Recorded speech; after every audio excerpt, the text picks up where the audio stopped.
Hello and welcome to Southern Comfort Knits, episode 4. My name is Lori. My Ravelry name is LPPURL and I live in North Carolina. Been here for about 9 years, transplant from Bucks County, Pennsylvania. And this podcast is to talk about knitting, crochet, all things fiber, and occasionally some extra stuff thrown in, like movies or books or anything else interesting that I might be doing at the time. So thank you so much for joining me. Welcome back to my 11 subscribers. I am so thrilled to have you and for you to be a part of my knitting and crochet experience. And welcome to anyone new that is watching, and I hope you stay.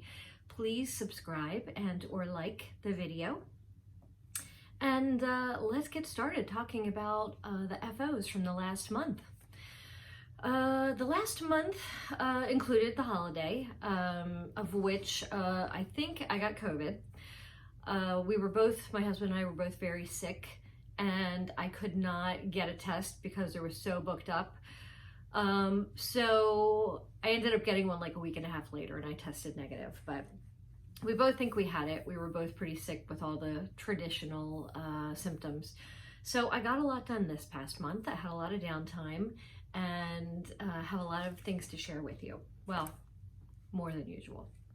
So the first thing I finished is another beret.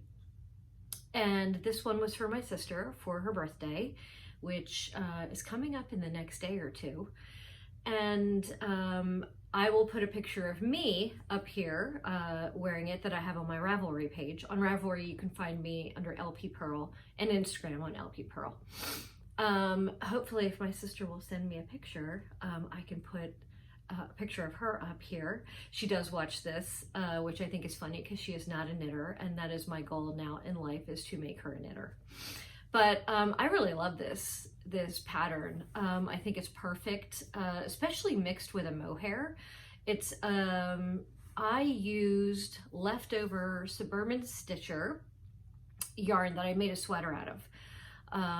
But I don't remember putting the mohair with it for the sweater. I think I just used the slub yarn, the Suburban Stitcher slub yarn.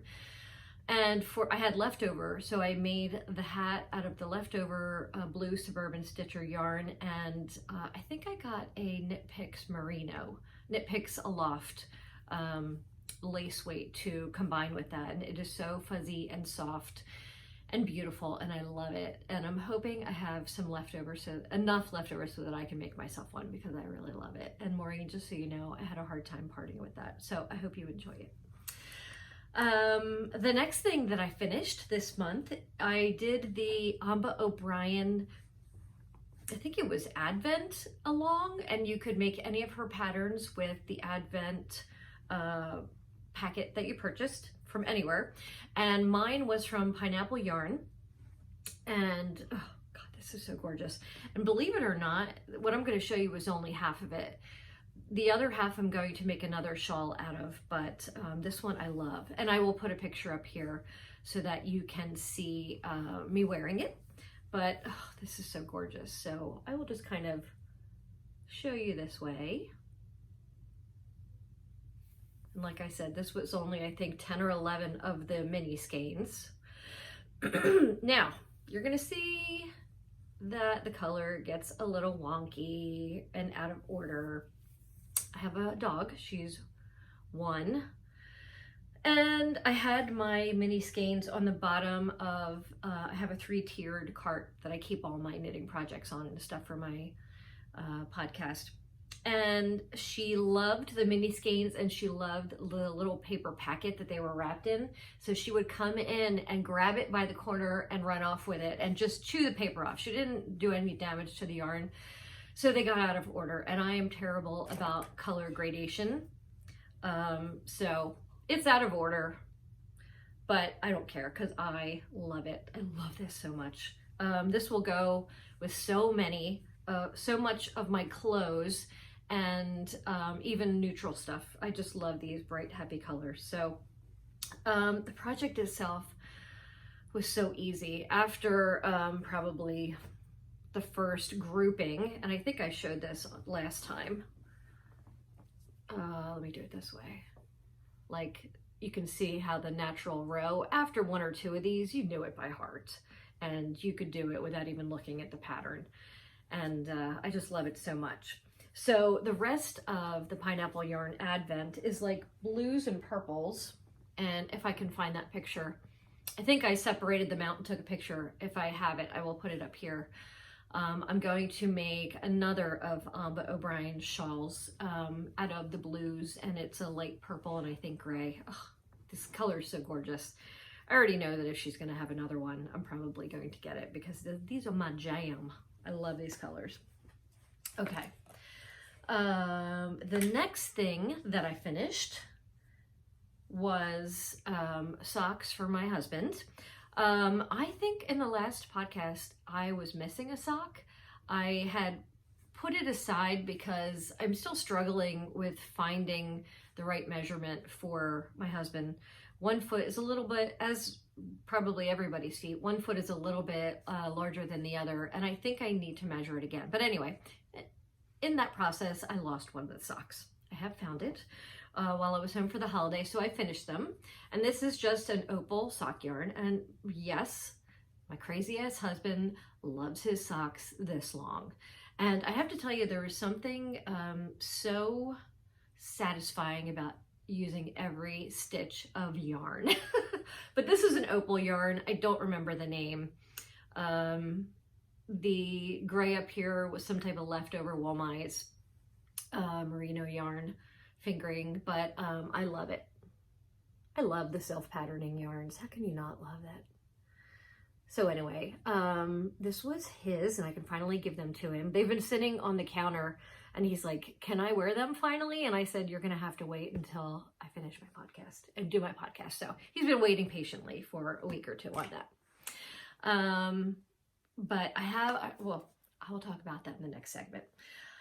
So I think in the last podcast, I mentioned how we have so many holiday activities to participate in, and I really wanted to start knitting more so that depending on the weather, this year it was weirdly warm for one of our events that was outside, but that I didn't even need anything warm, but I'm preparing because usually it is. So usually we have a golf cart parade or something that I need to attend outside. So I made this cowl, and this is a crochet project, and I will put a picture of me wearing it here. And this is called the Juniper Cowl. And this is, I'm just getting back into crochet. I used to crochet. My grandmother taught me as a child. I'm just slowly getting back into it, so I'm sure that I may say some things incorrectly. So just know that I am a novice. But I think this stitch is called the puff stitch, and I will show you close up. But honestly, oh, this is so cute. And I love how it goes, it gets bigger. I can't stand when cowls just slunk down. I don't know if that's a word, but I just made it up. Slunk down on your neck and just lay there. Like, I actually need a cowl like this that's going to be a little higher, but just this is where I need the warmth, like in the back of the neck. But I hate when it's just like this. So I like a little bit of length and depth. So this is perfect. And I already have a plan to make a new one. So I'm so happy that one of my goals for this year is completed, planning for next year's holiday events. Super excited. Okay, what's in progress? So the only thing I have in progress right now is something called the Hexie blanket. And I started this probably 2 or 3 years ago. And I made a gazillion hexies, tons of them, a whole bag of them. And my intention was to make a blanket. And I just recently came back to it because I just think they're so beautiful. And I really wanted to make a blanket. Well, I went back, looked at the pattern, and this is a crochet pattern, and I did it wrong. So you're supposed to, I believe, put them together as you're making it. So now I'm putting them together with a single stitch. So this is what I have so far. I think the longer part is here. Well, what I have put together so far. I am from, as I said, Bucks County, Pennsylvania, and there was always a lot of folk art and primitive type of decorations or decorating your house. And I have to tell you, I love this, and it reminds me very much of the stuff that I loved about the folk art and the primitive type of stuff.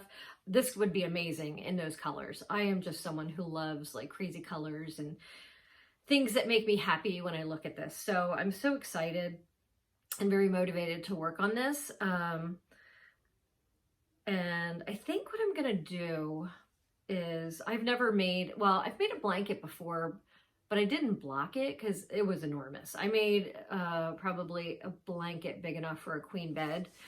This was probably 10 years ago, a crochet blanket, which was nice, but you know, well, this is something that I think needs to be blocked. And as you can see, there's like a million different, I don't know if you can see, strings hanging, but I feel like some of them are a little wonky. And I was steaming it as I went along, but I don't know. If anyone has any suggestions, please let me know. This is my first time doing something like this, and oh, I love it so much. That has inspired me to possibly make a crochet garment. That is one of my goals for this year, but I think I'm going to save that for another podcast. I'm going to do a separate podcast on what I've been hearing people call the Make 9. And I will just tell you, probably a couple weeks ago, I made a list of all the things that I wanted to make this year. And I don't know about you guys, but I am like that dog from Up that says squirrel and finds something else. And they're like, oh, something new and shiny, and they want to make it. So I made a list, and I have already started deviating from my list. But I know I would like to make a crochet garment, so we'll see where that lands. Let's see. What else did I want to share with you? Oh, Stashquisitions. I don't usually buy a whole lot because I have a lot of yarn, but some things have really just grabbed my interest, and I made some purchases this month. So the first thing I purchased is not yarn, but it is the Coco Knits pattern holder. So I'm sure I am the last person on the planet to have this, but I got all the little accoutrement that goes with it, of course, because how can you not? The magnetic rulers come separate, and this row thingamabob, I can't think of the word, comes separate. But I have to tell you, I have been using, I think I already got rid of it, an old school, this is how old I am, what almost like a secretary would use in an office from 30 years ago. It's like this magnetic board that you, or a metal board that you stand up on your desk next to where you would type, and you put your pattern up there. And I had been using that, and it is just so cumbersome because it's long this way, and it just never worked right. It would fall over, and if I would leave it standing up, my dog would like chew on the paper or knock it over. So I saw somebody talking about this in their podcast probably a month ago, and I had seen it a million times, but I thought I'd give it a shot, and I love it. I used it, I think, for the juniper cowl, which was honestly so intuitive, you really didn't need to, but that was the project that I was working on. And I love it. So I highly recommend this. It is definitely something that is transportable. You can close it with your pattern in it. Everything is magnetized, so it sticks to it and you won't lose it. That's another problem. I would lose everything because nothing was magnetized and stayed together. So this is a little bit of an investment. It wasn't that much money, but you know, yeah, compared to the yarn we spent, it's really just buy it. I am no longer doing the Pineapple Yarns automatic shipment of DK, but I did love January's color. I think it was January. Let me see. Yeah. So I purchased it anyway. I am now just doing, purchasing what I want instead of getting them.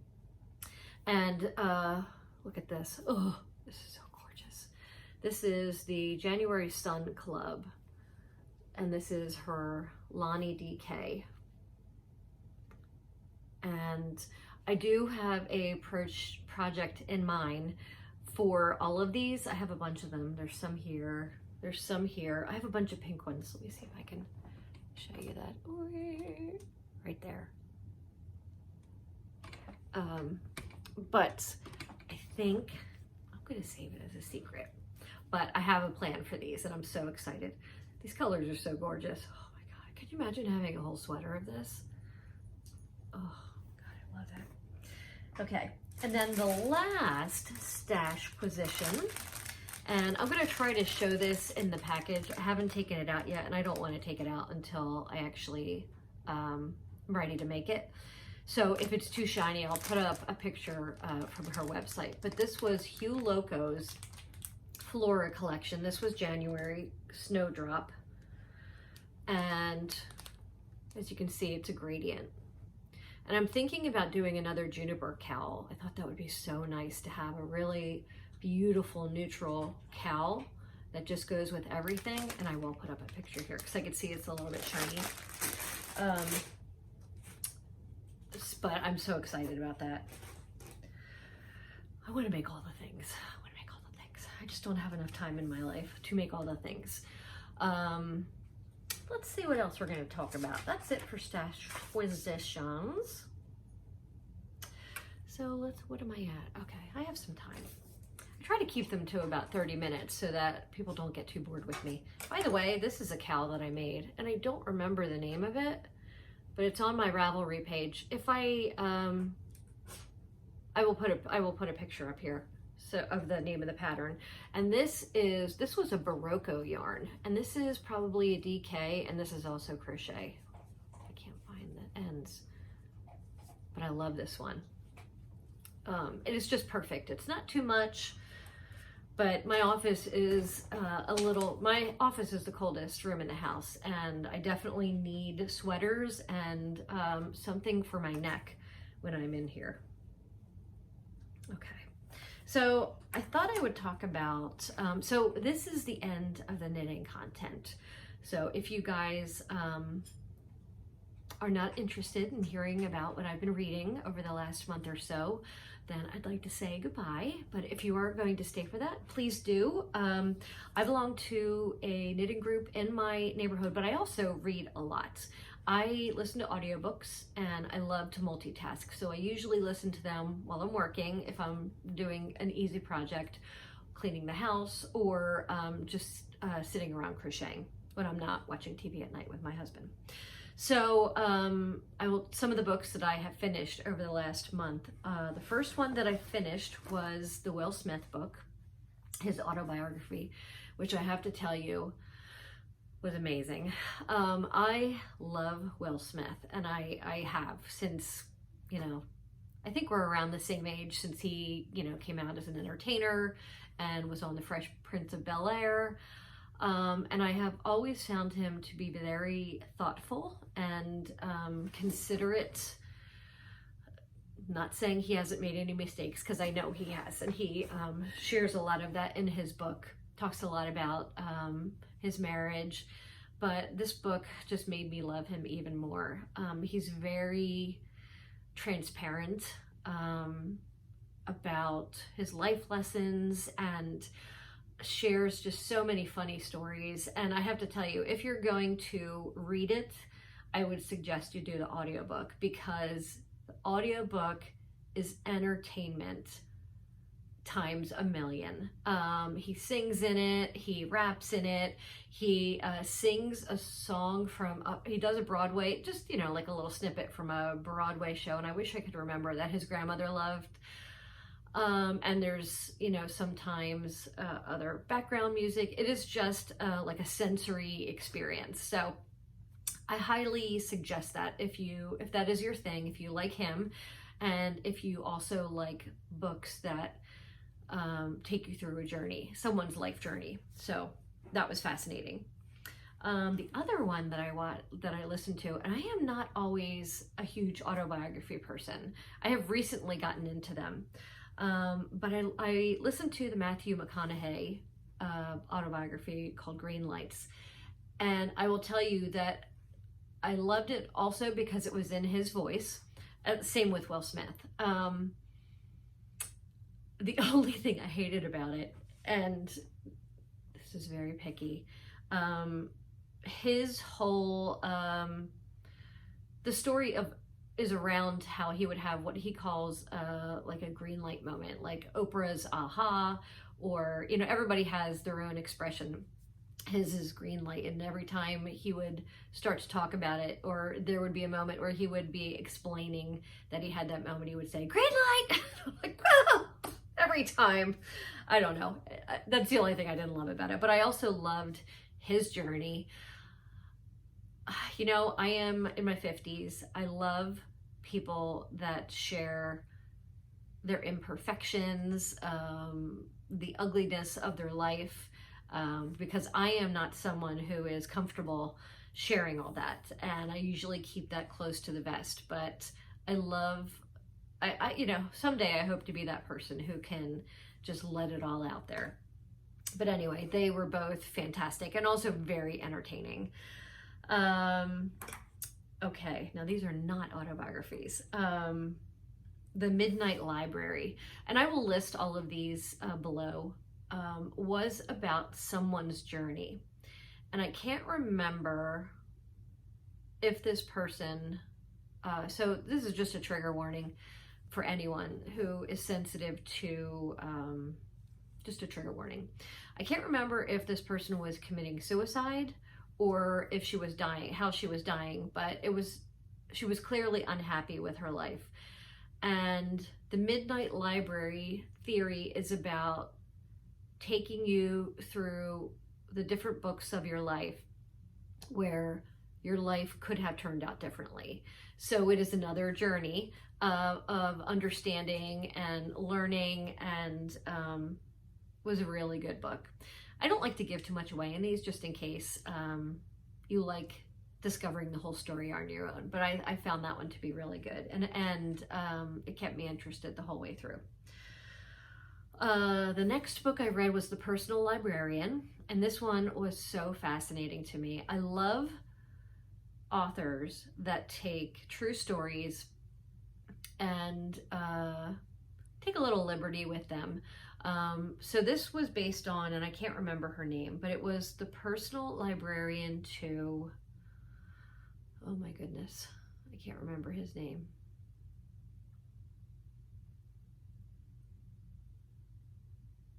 I need to look this up, hold on. Okay, I'm back. I had to look up the name because it was not coming to me. She was the personal librarian. I think her name was Bella DeCoste Green. And she was the personal librarian for J.P. Morgan. I could not remember his name. I've read so many books on those magnates from that time, like the Vanderbilts and, you know, the Morgans and everyone who had cornered the market and had all the money. But one of his goals was to build, sorry, that's my puppy, Birdie. Sorry, was to build a library. It was more for reputation. It was not just for him. To acquire the books that could be made public, and you know, to pass along and be left for perpetuity, that type of thing. So, So this story was so fantastic. And I'm so thankful that people write these kinds of books. It was about a Black woman who was passing for white. And this was in like the 1900s. I don't remember. It was the early part of the 1900s. Maybe 1906, she started working for him. And so number one, we know the issues that African Americans had. Number two, she was a woman. Women didn't work, or even were barely allowed to go to school, you know, get college degrees. And so it says so much about this person. But anyway, she became such a force and became so widely known amongst of people, you know, I'm terrible at saying all this stuff because I am not knowledgeable about authenticating books or rare books, but she became like a top expert in his fields of interest. And I mean, this was throughout her career. She was well known and known as an expert and loved, and became a force of nature with negotiating and bargaining. And I'm making it sound terrible, but I am telling you, this book was so fantastic. And I highly recommend just go to Goodreads and read the synopsis or an overview so that you can get a better description. But I love hearing stories like this about women that just completely make me feel ashamed of myself for how lazy I am and how much I have not accomplished. But amazing story. This author has also written other books about women, all different types of women and what they have accomplished. And I will tell you that what she has also done is, and she speaks of this at the end of the book, how she has taken what she could find from historical fact about Benedict Green and then build a story around it. So, and she will explain how some things are based in truth, that she was working with the artist Duchamp during the, what was it called? The Dada phase. And she was known for hanging with the Vanderbilts and the Woolworths and all that. And then she would build stories around it. So she would take the pictures and things that were posted in the newspapers and then build stories. So I'm going to stop talking about it because I could go on forever, but I definitely think you should check this one out. Okay, those are all the books that I have read. What else do I want to tell you? So I think what I'm going to be talking about in my next podcast, as I had mentioned, was the Make 9. Just something for fun. I would like to learn some new things this year, and there's something that I've been saying probably for about 6 years. I want to learn brioche. I had purchased books. I had purchased a training on Craftsy that I never took. I don't know why I haven't done it yet. Like, what is holding me back? So I want to do something in brioche, and I really want to do a crochet cardigan or something funky and fun. I love having things that are different that other people would not have. And by that, I mean the muggles, the non-knitters and crocheters. So that will be the next one. I think that's it for me. So we're coming to the end of January. I hope you're having a good, Happy New Year so far, and sending good intentions your way. And happy knitting, happy crochet, and thank you so much for sticking with me, and I will talk to you soon.